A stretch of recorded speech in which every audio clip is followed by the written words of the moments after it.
선포된 하나님 말씀은 빌립보서 3장 10절에서 14절입니다. 우리 함께 봉독하도록 하겠습니다. 내가 그리스도와 그 부활의 권능과 그 고난에 참여함을 알고자 하여 그의 죽으심을 본받아 어떻게 해서든지 죽은 자 가운데서 부활에 이르려 하노니 내가 이미 얻었다 함도 아니요 온전히 이루었다 함도 아니라 오직 내가 그리스도 예수께 잡힌 바 된 그것을 잡으려고 달려가노라.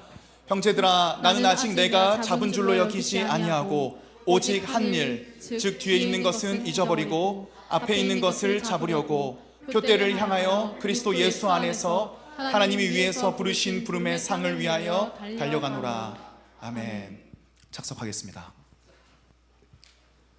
우리 가슴에 손을 얹고 저를 따라서 함께 선포하겠습니다. 성령님께 마음을 엽니다. 예수 그리스도를 주인으로 고백합니다. 우리의 주인은 예수 그리스도입니다. 나를 통하여 영광을 받아 주시옵소서. 제가 대표로 기도하겠습니다. 하나님 아버지, 오늘 말씀이 선언될 때에 성령께서 우리를 사로잡아 성령께서 우리를 위해 하신 일이 무엇인지, 사도 바울을 통해서 우리에게 보여주신 증거가 무엇인지를 깨달아 알 수 있도록 우리의 마음을 열어주시고 함께하여 주시옵소서. 예수님의 이름으로 기도드립니다. 아멘. 우리의 인생에는 치명적으로 어려운 일들이 많이 있습니다. 인생은 곧 고통의 바다를 걷는 것과 똑같습니다. 사랑하는 형제 여러분, 예수 그리스도께서 저와 여러분들을 위하여 죽으시고 부활하심으로 우리에게 새로운 생명과 능력을 주셨습니다. 그래서 우리 청년 여러분께 함께 권유하기를 원합니다. 우리의 힘으로 해결할 수 있는 일들을 주님께서 맡겨주신 부분이 있습니다. 최선을 다해서 해결하기를 원합니다. 문제를 해결하기 위해 지혜도 궁구해보고, 실패하면 다시 일어나고, 다른 방법도 궁구해보고, 사람들에게 조언도 구해보고, 넘어지셨으면 쉬었다가 다시 일어나시고, 우리가 우리의 문제에 대해서 한번 정말 최선을 다해서 해결해보기 위해 노력해봤으면 좋겠습니다.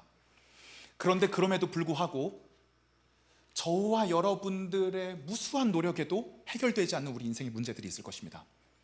그렇습니다. 우리 인생에는 정말 내 힘으로 아무리 해결하고 발버둥 치려고 해도 해소되지 않는 내 마음의 생채기, 계속적으로 세상을 잘못된 부정적인 관념으로 바라보게 만드는 내 과거의 상처들, 현실적인 해결되지 않는 문제들이 나를 계속적으로 둘러싸고 있습니다. 사랑하는 여러분, 우리 가운데 해결될 수 없는 문제들이 있다는 사실은 하나님께서 그 문제의 주인이 되시기를 원하시며 그 문제를 하나님께 맡겨드려야 해결될 수 있다는 것을 우리에게 가르쳐 주시기 위한 것입니다. 그 문제는 하나님의 방법대로 하나님의 뜻에 따라 해결될 겁니다. 우리는 이 노력에 대해서 무수히 노력을 기울여봤기 때문에 알고 있을 것입니다. 내 힘으론 이 상처를 회복할 수 없다. 내 힘으론 이 문제를 해결할 수 없다. 사랑하는 여러분, 2000년 전에 위대한 사도들에게도 이 사도들도 해결할 수 없는 문제들이 있었다는 사실을 아십니까? 예수님을 실제로 만나고 예수님의 부활과 죽음을 경험한 이들도 해결할 수 없는 문제들이 있습니다. 그 해결할 수 없는 상황 가운데 놓였을 때가 있었습니다. 아시다시피 빌립보서는 옥중서신입니다. 바울은 감옥에 갇혔습니다. 5가지 정도 어려움이 있었습니다. 첫 번째로 물리적 제한이 있었습니다. 군인에게 사슬로 매어 있고 가택연금을 받는 감시를 당하는 처지였습니다. 경제적 압박도 있었습니다. 2000년 전입니다. 감옥에 갇힌 죄수들에게 밥을 주거나 옷을 제공해 주지 않았습니다. 철저하게 개인이 자비로 생활해야 됐습니다. 심리적인 불안도 있었습니다. 재판 결과에 따라 석방될지 구리될지 알 수 없었습니다. 건강 위생의 문제도 있었습니다. 제가 바울 감옥에 갇혀있던 그 로마 가보지 않았습니까? 지금 감옥처럼 세면대가 있습니까? 상하수도 시설이 있습니까? 그런 거 없습니다. 작은 굴에다가 쇠꼬랑이로 이 사람을 묶어놓고 그곳에서 용변을 다 해결해야 되는 겁니다. 이 사람의 자존감, 굴욕, 굴복감 때문에 명예를 훼손당하고 구금된 처지의 사회적인 멸시를 유발했습니다. 이게 바울이 그 당시에 처한 상황이었습니다. 바울도 이 외부의 상황을 이겨낼 수 있는 힘은 없었습니다. 그런데 오늘 빌립보서 3장 10절에서 14절에 보니까 지금 바울의 내면에 어떤 일들이 일어나고 있습니다. 이 일들은 우리가 어려움을 겪었을 때와는 너무나 다른 일들이었습니다. 우리가 보통 어려움을 겪을 때는 난 틀렸어, 모든 것이 하기 싫다, 난 안 될 것이다, 이런 생각에 스스로에 대한 멸시와 혹은 내 문제로 그것을 생각하지 않기 때문에 외부의 탓, 나는 문제가 없는데 상황과 환경이 잘못된 것이다. 다른 사람 탓을 하기도 얼마나 쉽지 않습니까? 그런데 빌립보서 3장 10절에서 14절에 기록된 바울의 마인드에는 자기에 대한 정죄감도 없고 다른 사람들에 대한 정죄감도 이곳에는 존재하지 않습니다. 저는 오늘 구원받은 사람의 특징 세 가지를 함께 살펴보면서 저와 여러분들이 구원받은 사람으로서 성경이 어떻게 살기를 권유하고 있는지 살펴보려고 합니다. 첫 번째는 자신이 죄인인 것과 부활하신 주님이 계시다는 사실을 이 사람들은 알았다는 것입니다. 빌립보서 3장 10절 11절 함께 읽어보겠습니다. 시작. 내가 그리스도와 그 부활의 권능과 그 고난에 참여함을 알고자 하여 그의 죽으심을 본받아 어떻게 해서든지 죽은 자 가운데서 부활에 이르려 하노니. 내가 그리스도와 그 부활의 권능, 이 권능에 동그라미 치시고 헬라어로 두나미스라고 합니다. 권능은 하나님으로부터 부여되는 신적인 능력을 의미합니다. 이 신적인 능력은 앞에 부활을 수식해주고 있습니다. 나의 일이 잘 풀리게 만드는 권능, 나의 상처를 회복시켜주게 만드는 권능이 아닙니다. 예수님의 부활을 경험한 사람들이 느꼈던 권능은 내 개인의 문제를 해결해주는 사적인 권능이 아니었습니다. 그것은 매우 공적이고 신비적인 권능이었는데 그것은 부활의 권능이었습니다. 사도 바울은 죽으신 예수 그리스도를, 죽으시고 부활하신 예수 그리스도를 만났습니다. 그가 경험한 두나미스 권능은 우리의 문제를 해결해주는 그런 류의 권능이 아니었습니다.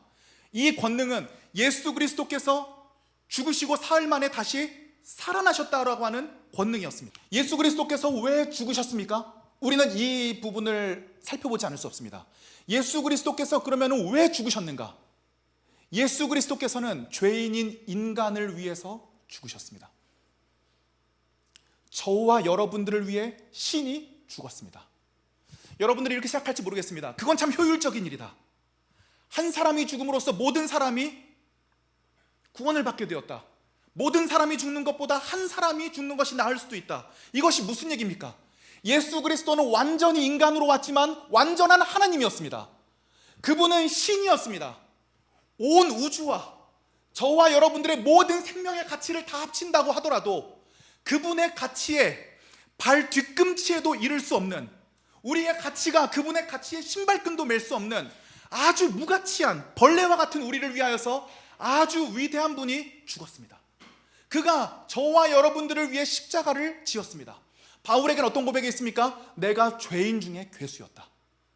예수 그리스도를 핍박한 나를 위하여 예수 그리스도께서 죽으셨다. 그리고 그가 죽으신 이후에 이 사망의 권세에 머물러 있지 않으시고 부활의 두나미스로 다시 살아나셨다. 바울의 어려움과 그의 마음속에는 항상 이 부활의 권능이 있었습니다. 사랑하는 여러분, 만약에 예수 그리스도의 죽음과 부활, 저와 여러분들을 위해서 예수 그리스도께서 받으셨던 그 놀라운 일들이 지금 이 순간에 아무런 감각이 없게 받아들여지신다거나, 만약에 우리가 믿음으로 의로워졌다는 사실을 들을 때 가슴이 뜨거워지지 않는다면 저와 여러분들은 우리의 구원을 의심해 봐야 됩니다. 적어도 사도들은 그렇지 않았습니다. 그들은 부활하신 예수 그리스도를 만났습니다. 죽은 것을 분명히 확인했고 무덤에 장사 지냈는데 이 예수 그리스도께서 3일 만에 부활하셨습니다. 이 부활한 예수 그리스도를 바라보고 난 이후에 그들의 삶은 절대로 전과 똑같을 수 없었습니다. 그들의 삶은, 그들의 가슴은 당장이라도 터져나갈 것 같았습니다. 그들의 삶에 어떠한 일들이 일어났습니다. 그들의 내면에 지금 어떠한 상태가 일어났습니다. 그들은 이제 자신이 어떠한 상황에 처하건 그것은 차선책이 되었습니다. 예수 그리스도께서 나를 위해 죽으셨다. 그리고 다시 살아나셨다. 이것을 말하지 않고서는 그들은 도저히 견딜 수가 없었습니다. 그들은 가정생활도 할 수 없었고 직장도 다닐 수 없었습니다. 저처럼 가만히 한 교회에 머물러서 목회할 수도 없었습니다. 이것을 전 세계에 전하지 않으면 그의 심장이 터질 것 같아서 도저히 견딜 수가 없었습니다. 우리가 예수 그리스도, 십자가에 못 박은 예수 그리스도가 죽으시고 부활하셨습니다. 감옥에 갇힌 바울의 마음속에 흐르는 가장 강력한 기저에는 부활의 권능이 있었습니다. 부활의 두나미스가 있었습니다. 사랑하는 여러분, 저는 여러분들이 교회에 다니기 때문에 구원받았다라고 하는 착각을 하지 않으시길 주님의 이름으로 축복을 드립니다. 내가 교회에서 직책을 가지고 있기 때문에, 어떤 봉사를 많이 하고 있기 때문에 나는 분명히 하나님의 사람이다, 나는 구원받았을 것이다, 우리 아버지가 목회자시기 때문에, 내가 지금 몇 대째 예수를 믿고 있기 때문에 나는 나의 구원에서 안전할 것이다. 하나님 믿지? 하나님 아버지인 거 믿지? 교회도 다니지? 교회를 매주 출석한다고. 적어도 사도 바울의 신앙생활은 그렇지 않았습니다. 사도 바울은 그 가슴이 너무 터질 듯해서 박해를 받았으며, 박해를 받는 과정에서도 자신을 자책하거나 상황을 원망하지 않았습니다. 그의 마음속 깊숙한 곳에서는 부활의 권능이 있었습니다. 이것이 그를 완전히 사로잡았습니다. 그 부활의 권능을 통해서 사도 바울은 알게 됩니다. 고난에 참여함을 알고자 한다. 관심이 생겼습니다. 예수 그리스도께서 가신 고난의 길은 무엇인가? 주님, 제가 그 고난을 따라가기를 원합니다. 이것은 나의 의가 아닙니다. 주님, 내가 우리 교회에서 고난을 제일 많이 받는 사람이 되게 하여 주시옵소서. 왜 우리 교회에서 제일 많이 받아야 됩니까? 다른 사람들보다 더 고난받는다는 데에서 내 의의를 얻기 위해서입니다. 저도 기도하다가 혼자 깜짝 놀랄 때가 있어요. 제가 이런 기도하고 있더라고요. 주님, 저를 사용하여 주시옵소서. 하나님의 나라를 위해 저를 사용하여 주시옵소서. 이성적으로 생각을 해보세요. 하나님의 나라를 위해서 하나님이 저를 사용하는 것보다 사용하지 않는 것이 훨씬 이익입니다. 제가 하나님의 나라를 위해서 일하게 되면 하나님께 폐를 끼치게 됩니다. 너무 잘 알잖아요. 나를 사용하여 주시옵소서. 왜 하나님께서 나를 사용하셔야 되죠? 왜 하나님이 나를 사용하셔야 됩니까? 그게 하나님께는 손해인데. 물론 그 고백은 너무나 귀한 고백이지만 우리 내면의 깊숙한 곳에서는 나만이 할 수 있는 일이다. 하나님께 내가 쓰임받음으로써 나의 정체성을 삼고자 한다. 내가 무언가를 주님 앞에 드림으로써 나의 마음에 정체성을 드리고자 한다라고 하는 우리 마음의 심각한 죄성에 사로잡혀져 있습니다. 그러므로 저와 여러분들의 기도 제목이 이렇게 바뀌기를 원합니다. 하나님, 하나님께서 보내신 곳에 순종하겠습니다. 하나님이 현재 보내신 곳에서 최선을 다하겠습니다. 이곳이 주님의 땅임을 믿습니다. 적어도 바울은 이 상황을 거절하지 않았습니다. 감옥에 갇힌 상황 속에서 감옥에 풀려나게 해달라고 기도하지 않았습니다. 오히려 반대로 이야기했습니다. 주님의 권능에 참여함을 알고자 합니다. 풀려나길 원하지 않습니다. 이 과정을 통해서 하나님, 주님께서 보내신 이곳에서 주님의 고난에 함께 참여하기를 원합니다. 사랑하는 여러분, 지금 우리의 상황이 매우 어렵다는 사실을 알고 있습니다. 코로나 때보다도 훨씬 더 자영업자들이 어렵다고 합니다. 그런데 하나님께서 우리에게 이미 최고의 것을 선사해 주셨습니다. 직장 생활도 어렵고 인간관계도 어렵고 학업도 어려울 것입니다. 그런데 그곳이 저와 여러분들이 있어야 되는 곳입니다. 이직을 생각할 수 있습니다. 그렇다고 해서 하나님이 우리에게 허락해 주신 곳을 간과해서는 안 됩니다. 우리는 하나님이 우리에게 허락해 주신 곳에서 최선을 다해야 됩니다. 사랑하는 여러분, 저와 여러분들의 동기가 내가 무언가를 하고 있다라고 하는 욕구와 욕망, 다른 사람들보다 내가 잘하고 있다라고 하는 비교의식에서 거듭나는 것이 아니라 예수 그리스도의 고난에 참여함을 알고자 하여 죽으심을 본받는 데에서 일어나기를 주님의 이름으로 축복을 드립니다. 그 사람들이 그 자리에서 부활을 경험하게 될 것이기 때문에 그렇습니다. 사도 바울은 고난을 대하는 자세가 저와는 달랐습니다. 적어도 저와는 달랐습니다. 그는 그 부활의 권능과 고난에 참여함을 알고자 했고 죽으심을 본받고자 했습니다. 그는 예수 그리스도의 부활을 목격했기 때문입니다. 부활한 예수님 만나야 됩니다. 이렇게 교회 다니면 안 됩니다. 부활한 예수님을 만나야 변화됩니다. 내가 죄인이라는 사실을 철저히 깨달아야 됩니다. 내가 어떠한 마음에 단 하나의 방향이라도 예수님을 향한 자의적인 마음이 없으며 나는 오로지 책임감과 다른 사람들에 대한 눈치 때문에 신앙생활을 하고 있고 신앙생활을 통해서 예수 그리스도의 고난을 경험하는 것이 아니라 나의 만족을 누리고 있다는 사실을 우리가 철저히 깨달아 알아야 됩니다.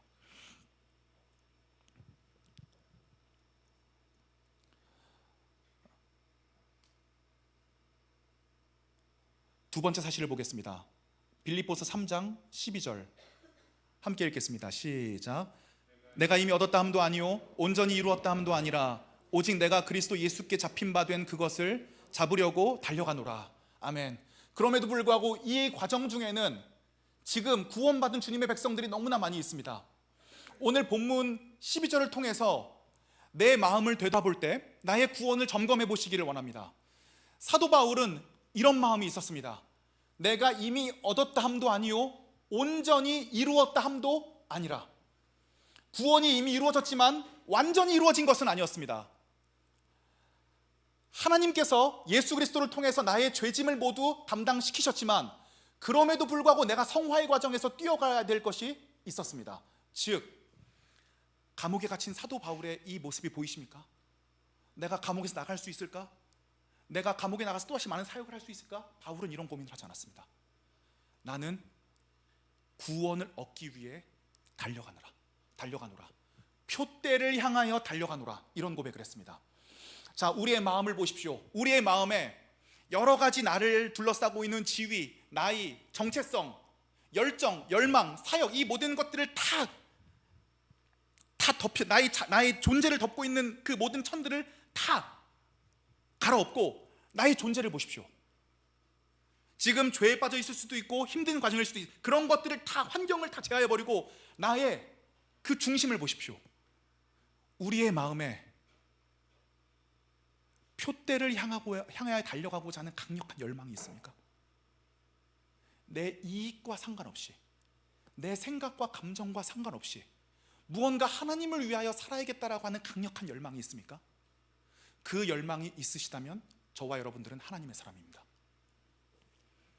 하나님을 만난 사람들은 내가 원하지 않더라도 하나님을 위해 살아야겠다는 강력한 열망에 사로잡혔습니다. 예레미야는 하나님의 선지자로 부름받아서 예언을 전할 때에 많은 핍박을 받았습니다. 그 핍박이 너무 심해서 결심합니다. 이제 다시는 내가 예언을 전하지 않겠다. 그런데 예레미야의 마음 가운 아주 깊숙한 곳에서는 하나님의 말씀을 전하지 않으면 내 심령이 골수에 파묻히는 것 같은 강력한 충동을 느꼈습니다. 환경은 복음을 전할 수 없습니다. 하나님의 예언을 전하면 나에게 불리합니다. 그런데 그의 마음 깊숙한 곳에서는 내가 그 어떤 손해를 보더라도 죽임을 당하더라도 하나님의 말씀을 전하지 않으면 골수에 사무치는 것 같은 놀라운 열정을 느꼈습니다. 그 열정이 그 사람 안에 있었습니다. 이사야를 보면 이사야 6장에서 이사야가 처음으로 하나님을 만나게 됩니다. 주께서 높은 보좌에 들리셨고 그룹들이 그 주변을 둘러쌌습니다. 그리고 그룹들이 하나님을 찬양하기 시작했습니다. 거룩하다 만군의 여호와. 이사야가 하나님 앞에 하나님을 보았을 때 마치 죽은 사람처럼 되었습니다. 그는 자기를 둘러싼 모든 육체적 요소가 죽은 것을 경험했습니다. 그는 죽었습니다. 하나님께서 말씀하셨습니다. 누가 나를 위하여 갈고. 그 죽어진 이사야의 심령 속에서 한마디 말이 흘러나오기 시작했습니다. 주님, 제가 가겠습니다. 저를 보내 주시옵소서. 아시다시피 이사야는 전승에 따르면 톱으로 켜서 죽음을 당했습니다. 톱으로 켜서 그의 허리를 끊어버렸습니다. 놀라운 일입니다. 사도행전 7장에 보면 스데반이라고 하는 7 집사 중에 리더가 나옵니다. 스데반이 순교를 당합니다. 스데반은 설교했습니다. 예수 그리스도께서 우리를 위해 죽으신 것과 우리가 죄인이라는 사실을 이스라엘 사람들에게 알렸습니다. 이스라엘 사람들은 스데반을 이단시했습니다. 그를 돌로 쳐 죽였습니다. 그가 돌로 쳐 죽음을 당할 때에 스데반은 하늘이 열리고 예수 그리스도께서 하나님의 우편에 앉아 계시다는 사실을 보게 되었습니다. 사람이 어떻게 죽을 수 있을까요? 사람이 어떻게 예수 그리스도를 위해 순교할 수 있을까요? 스데반은 그 순교하는 순간에 하늘이 열리고 예수 그리스도께서 앉아 계신 것을 보았습니다. 돌을 맞는 과정 중에서도 스데반에게 충격적인 경험이었습니다. 스데반은 이야기합니다. 하늘이 열려 있고 하나님의 우편에 예수 그리스도께서 앉아 계십니다. 스데반은 돌로 쳐 죽임을 당하는 그 고통 속에서도 그 고통보다 더 큰 가치를 만나게 되었습니다. 그는 죽음보다 더욱더 큰 가치를 알게 되었습니다. 그것은 예수 그리스도였습니다.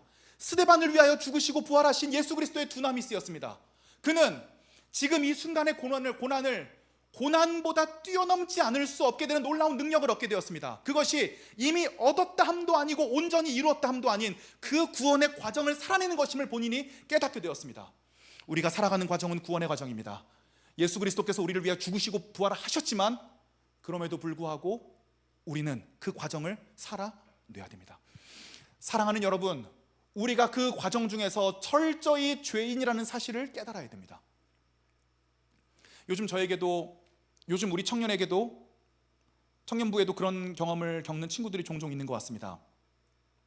저는 지난주에 예수 그리스도께서 부활하셨다는 것과 우리 교회 청년부에서도 매주 교회는 나오지만 지옥불로 걸어가고 있다는 청년이 있다는 사실을 설교를 통해서 말씀드렸습니다. 그런데 한 청년이 저에게 이렇게 문자가 왔습니다. 저번 주 전도사님의 설교 중 예수님의 부활을 목격한 사람이 어떻게 이전과 같은 삶을 살 수 있냐는 말을 하시면서 어쩌면 우리는 구원받지 못했을 수도 있다는 말에 머리를 한 대 맞은 것 같았습니다. 저는 그동안 나는 특별하니까, 나는 삶이 힘들고 어려웠으니까 이래도 이해해 주실 거야 라고 생각하며 하나님의 심판에서 벗어나 있을 거라 생각했는데 이것이 엄청난 나의 교만이자 착각임을 깨닫게 되었습니다. 이 청년이 지난주 설교를 듣는 순간에 그 속에서 엄청난 일들이 일어났습니다. 이것이 우리가 성경에서 계속적으로 봐왔던 것입니다.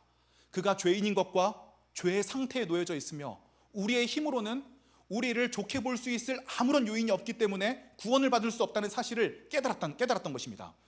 예수님의 이름을 들었으면서 심지어 성령 체험의 경험도 있으면서 지옥불로 걸어가고 있는 불쌍한 사람이 나일 수도 있겠다라는 생각이 들며 신앙을 되돌아보게 되었습니다. 그동안 갈망해왔던 복음을 아는 것, 회개를 하는 것에 대한 마음이 들며 알 수 없는 눈물이 났습니다.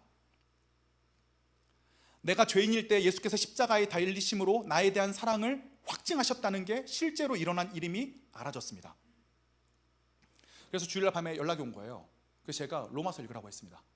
한 주 동안 로마서 읽어라. 그랬더니 이렇게 또 문자가 왔어요.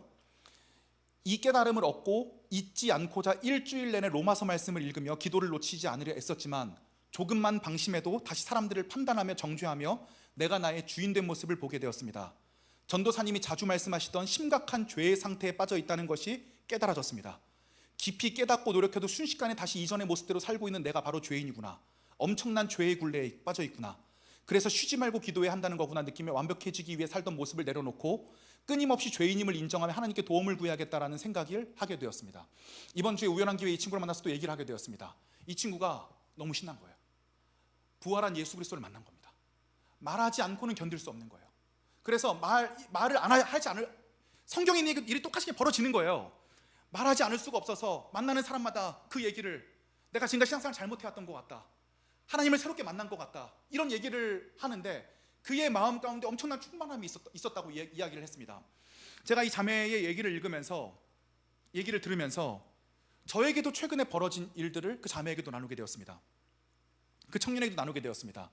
저에게도 최근 3주 동안 굉장히 커다란 내적인 일들이 일어나게 되었는데 제가 40살이 됐잖아요. 체력이 10년 전 같지 않습니다. 하루에 15시간씩 주 7일 일할 정도로 열정과 체력이 강력한 사람이었는데 지금은 절대로 그렇게 일을 할 수가 없습니다. 그리고 그러면서 스스로에 대해 생각을 해보게 됩니다. 앞으로도 그렇게 절대 일할 수는 없겠구나. 그래서 저의 본질이 무엇인가를 바라보게 됩니다.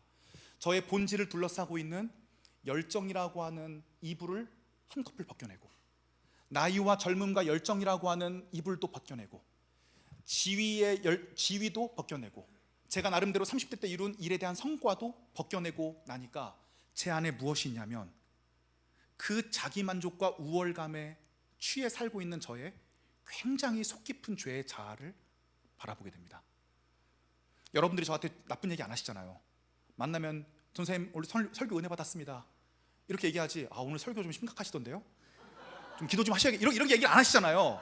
그러니까 저도 10년 동안 이런 얘기 계속 듣다 보니까 알아요. 그게 저에게 별 의미 없는 얘기라는 걸, 그냥 인사치레라는 걸 아는데 좋은 얘기를 계속 듣다 보니까 나도 모르게 그래, 나의 마음 가장 깊숙한 곳에서 나는 순결한 사람이야, 나는 말씀을 전하는 사람이지, 나는 다른 사람이야 라고 하는 그런 저의 말도 안 되는 우월감이 형성된 저의 자아를 보게 되었습니다. 그러면서 죄에 빠져 있는 저의 상태를 바라보게 됩니다. 그리고 저의 설교를 바라보게 되었습니다. 저는 12년 동안 수천 번 말씀을 전해왔습니다. 저는 저의 설교를 되돌아볼 때 복음을 설명하기 위해서 정말 많은 노력을 했습니다. 돌아가신 위대한 설교자들의 책을 읽을 때 복음을 설명하지 말고 선언하라고 합니다. 그게 무슨 얘기인지 몰랐습니다. 내가 복음을 잘 선언하고 있지. 그런데 이런 죄의 상태에 빠진 나의 모습을 바탕으로 저의 설교를 바라보니까 저의 설교에 심각한 문제들이 있었습니다. 제가 지금까지 말을 잘하기 위해서 굉장히 많은 노력을 기울여왔습니다. 말을 잘해야 복음을 올바로 전할 수 있다고 생각했기 때문입니다. 두 번째로는 자극적이고 다가갈 만한 예화를 쓰기 위해 굉장히 많은 노력을 기울였습니다. 후킹이라고 하죠. 다가갈 만한 자극적인 예화로 성도들을 후킹하지 않으면 성도들에게 올바로 복음을 전할 수 없다라고 생각을 했습니다. 그렇게 생각한 게 아니라 제 마음속 깊숙한 곳에 그런 마음이 있었어요. 세 번째로는 복음을 설명해야 된다고 생각을 했습니다. 복음 자체로는 능력이 없다. 복음을 이해할 수 있는 방식대로 설명해 주지 않으면 청중은 복음을 받아들이지 않을 것이다. 물론 세 가지 다 맞는 얘기입니다. 말도 잘해야 되고요, 예화도 좋아해야 되고요, 복음을 잘 설명해야 됩니다. 그런데 이 설교 스타일, 저의 설교의 가장 밑바닥에 성령님을 단 1도 의지하지 않는 저의 자아를 발견하게 됐습니다. 만약에 제가 잘 설명해야 복음을 받아들일 수 있다면 성령님보다 설명이 더 능력 있는 존재일 것입니다. 제가 좋은 예화를 가지고 여러분들이 이해할 수 있도록 잘 후킹하는 예화를 사용해야 된다면 복음보다 예화가 훨씬 더 능력 있는 것입니다. 바울은 그렇게 얘기하지 않았습니다. 내가 사람의 말과 지혜로 설교하지 아니하고 오직 성령의 능력으로 설교했다고 기록하고 있습니다. 이것이 무엇을 이야기해주고 있습니까? 아무리 우리 교회의 리더인 저라고 할지라도 끊임없는 죄의 상태에 놓여져 있으며 아무리 제가 발버둥을 치려고 한들 저의 마음은 죄의 상태에 사로잡혀 있는 저의 모습을 발견하게 되는 것입니다. 그러므로 지난주부터 우리가 죄인인 것과 하나님께서 어떻게 우리를 위하여 일하셨는가를 설교하게 되었습니다. 그 설교를 오늘이 3주째거든요. 2주 하자마자 회심한 청년이 나타나게 된 것입니다. 놀라운 일입니다. 성령의 능력을 의지하지 않으면 단 한순간도 설교할 수 없고 찬양할 수 없는 우리의 자아를 바라보게 되는 것입니다. 그러므로 우리가 오늘부터 찬양 스타일 예배를 좀 바꿨잖아요, 그렇죠? 여러분도 경험하셨겠지만 저희가 지금 찬가로 정하고 편곡한 곡들이 여러분들의 감정을 굉장히 잡아 끌 수 있는 하나님에 대한 찬미곡입니다.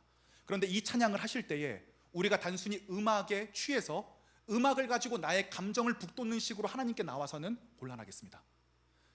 우리가 찬가를 하는 목적은 그것이 아닙니다. 우리가 진짜 부활하신 예수님을 일주일 동안 만났으면, 내가 그 부활하신 예수님을 정말 만나고 표대를 향하여 달려가고 있는 그 과정 중에 있으면, 아니 예수 그리스도 앞에 우리가 서게 되면 그 예수 그리스도의 놀라운 찬란함, 그분의 경이로움, 내가 한 번도 경험한 적이 없고 내가 본 적도 없는 놀라운 그 풍성함과 사랑 속에서 주님을 찬양하지 않을 수 없게 되는 것입니다. 우리가 단순히 음악이라는 요소를 통해서 저와 여러분들의 심금을 울리고 감정을 끌어가지 않아도 우리의 마음이 하나님 앞에 서게 되면 우리의 마음이 주님을 찬미하지 않고는 견딜 수 없는 놀라운 능력 가운데 거하게 되는 것입니다. 그래서 예전에 저희 찬양팀에 초창기부터 있으셨던 분들은 아실 거예요. 제가 찬양 악기를 하나씩 뺐어요. 풀세션을 하다가 이번 주는 드럼 빠지고 다음 주는 베이스도 빠지고 그 다음 주는 세컨도 빠지고. 왜요? 왜? 우리가 왜 그냥 기타 한 대, 피아노 한 대로 찬양했을 때는 하나님의 거룩함을 선언하지 못합니까? 왜 우리에게는 그런 마음이 없죠? 이것이 우리가 죄의 상태에 빠져 있다는 것을 증언하는 것입니다.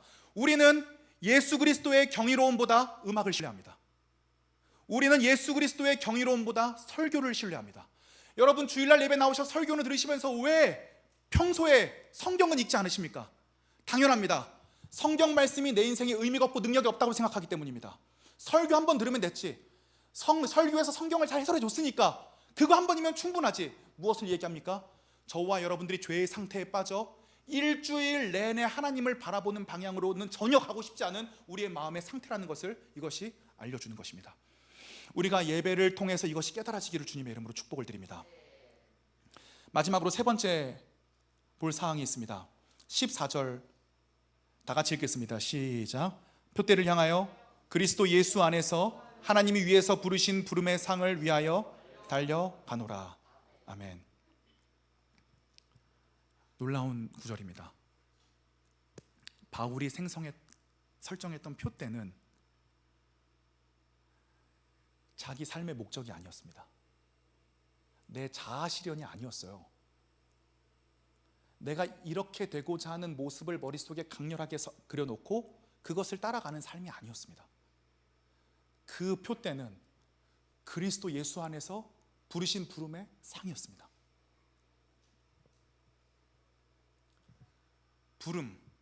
부르심, 영어로 뭐예요?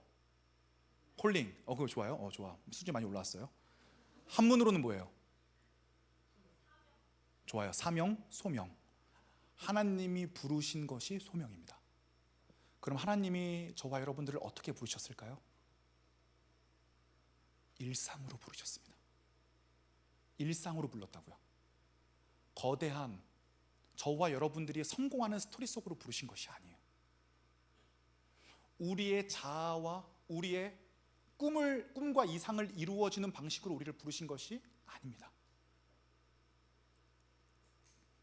하나님의 부르심은 예수 그리스도께서 우리 인생의 주인임을 우리 가운데 더 잘 알 수 있게 만드는 강력이고, 이것은 우리의 일상 가운데 일어나야 되는 일입니다. 바울은 부활하신 예수님을 만났습니다. 그리고 그는 예수 그리스도를 전하지 않으면 견딜 수 없었습니다. 그리고 그 하루하루가 바울에게는 부름의 상들이었습니다. 지금 감옥에 갇혀 있는 이곳이 바울에게는 강력한 부르심의 상이었습니다. 이 감옥이, 이 상하수도 시설도 없고 오물을 내 옆에 쌓아야 되는 그 감옥에서의 말도 안 되는 삶이 그에게는 부르심의 상이었습니다. 사랑하는 여러분, 저와 여러분들이 맺고 있는 모든 관계와 내가 있는 곳이 예수 그리스도의 부르신 상입니다. 하나님이 위에서 부르신 부름의 상을 달려가기 위해 바울은 자신의 삶의 하루하루를 고난 가운데 예수 그리스도에게로 가기 위해 노력했습니다. 그 놀라운 일들이 일어났습니다. 우리의 하루하루가 사명입니다. 내 생각대로 풀리지 않았던 오늘 하루가 사명입니다.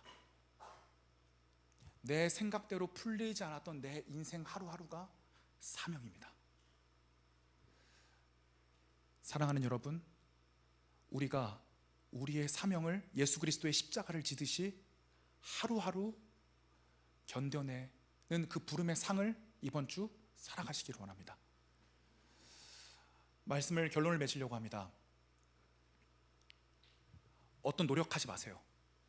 자꾸 노력을 통해서 예수 그리스도께 이르려고 하지 않았으면 좋겠습니다. 내가 죄인임을 깨닫고 성령님께 요청하기를 원합니다. 주님, 도와주세요. 내가 죄인인 것과 예수 그리스도께서 나를 위해 죽으셨다는 사실을 내가 인정하고 예수님을 주인 삼을 수 있도록 도와주세요.